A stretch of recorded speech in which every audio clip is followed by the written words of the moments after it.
Howdy moles! In yesterday's video I talked about the direction Xbox as a company is going in and how they're moving away from console development. In that video I said, Xbox is too young for people to feel nostalgic for it, and I think that might not always be the case. The reason people aren't really nostalgic for the Xbox original is because of how late it came into the console cycle. Everyone had a PS2 by that point, and the only people getting an Xbox were the rare few who had good internet and were able to gamble with online interactions. But then I thought about it, and despite never having an Xbox of my own until somewhat recently, post-COVID, I'm very nostalgic for the Xbox original. When I was but a pup, my cousin was having a lock-in at his school. My school was a very small, rural school, so my aunt suggested I check out the lock-in and said there would be video games there. For those who don't know, a lock-in is when people go to a building and get locked in for the whole night and just hang out and, have fun. It's like an all-nighter kind of party. Anyway, I showed up and we watched some movies on a big projector when my cousin came up to me and asked me if I liked Xbox. I told him I had never heard of it. I didn't have internet or cable while I was living with my grandparents. He said it was a newer system and that pups my age were also playing it. By pups my age, he meant the big kids. I was about 4 years older than him. I went to where it was and he said, the guy said they needed another person to make the teams balanced, but I'm not very good at Xbox. I entered the AV room just off the side from the gym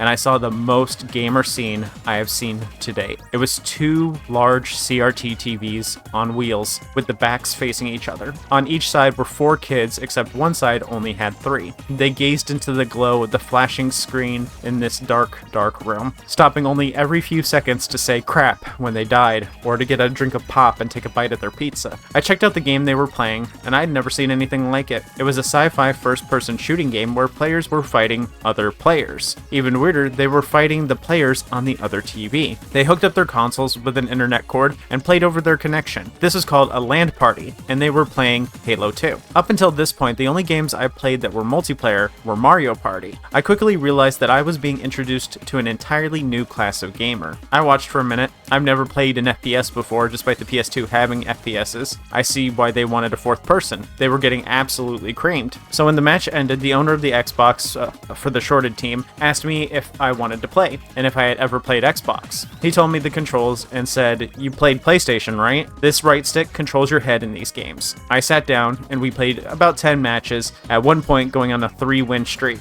I talked to the other guys and they said, you should check out the next system that's about to come out. It's going to have the 3rd Halo game. This was my first LAN party and my first taste of what online gaming could be like. After the dozen or so matches, the 2 groups broke up into 2 separate groups and showed some of the single player or offline games that they had. The guys I was with did co-op campaign on Halo 2. They were not done playing Halo, and the other guys played the new Conquer game. I knew after that night that gaming was going to change forever. I saw a glimpse of the future, and it was online gaming. As soon as the 360 came out, I had to get it. I ended up not being able to get it for a while until after the system was long out, but I played it smart. I asked for the PS3, which was $500 at the time, and I knew it was never going to happen. So I said, well, I guess the 360 would be fine. So I ended up getting that, and I picked up Halo 3 and Call of Duty Black Ops. I got the system I wanted all along. That's how you negotiate, folks. You start high so you have somewhere to go. I spent months playing nothing but Halo 3, the campaign, the multiplayer, and eventually I tried Black Ops 1. It wasn't for me.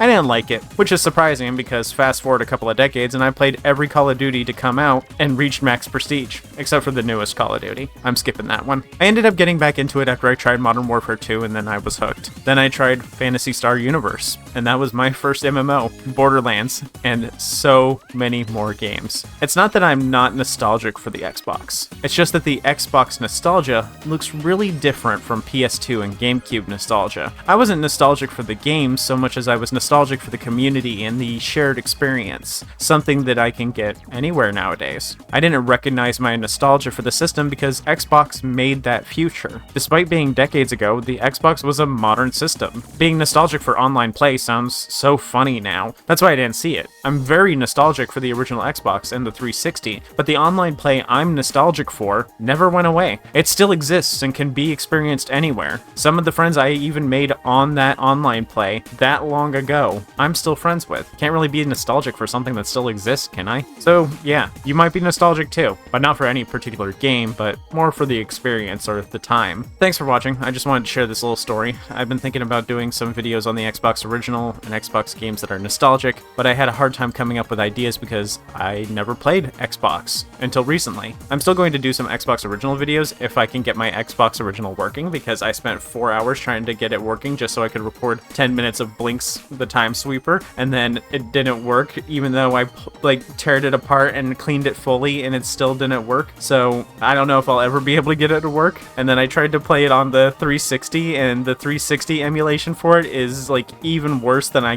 guess PC emulation would be. I don't know, I'll find out later. But yeah, it was a lot of work and it still ended up not doing any good for me. But I do think one day people are going to get curious about it, or maybe feel nostalgic for it, and I want them to be able to, you know, check it out if they want to. But the Xbox was so ahead of its time that that nostalgia might not kick in for a long time. Xbox has always just kind of been ignored. Even today, they're the only console immune to reseller price hikes. You can easily go back and play some of the best original Xbox games for dirt cheap. The most expensive games on the system came with additional hardware or are rare, games that you probably wouldn't buy anyway. The majority of games cost less than 20 bucks. It also had a lot more exclusives than you might think. A pretty stark contrast to the Xbox of today that couldn't get an exclusive even with a gun to their head. The games that are multi-platform just run better on Xbox Original too, with widescreen support, and even played in 480p, 720p, and very few in 1080i, making even some old games look pretty modern still. Since it can't be emulated super well right now, there isn't any retro achievements yet, so I have a lot of freedom in what I play. I can just pop any old thing into the Xbox and not feel like I'm missing out, especially since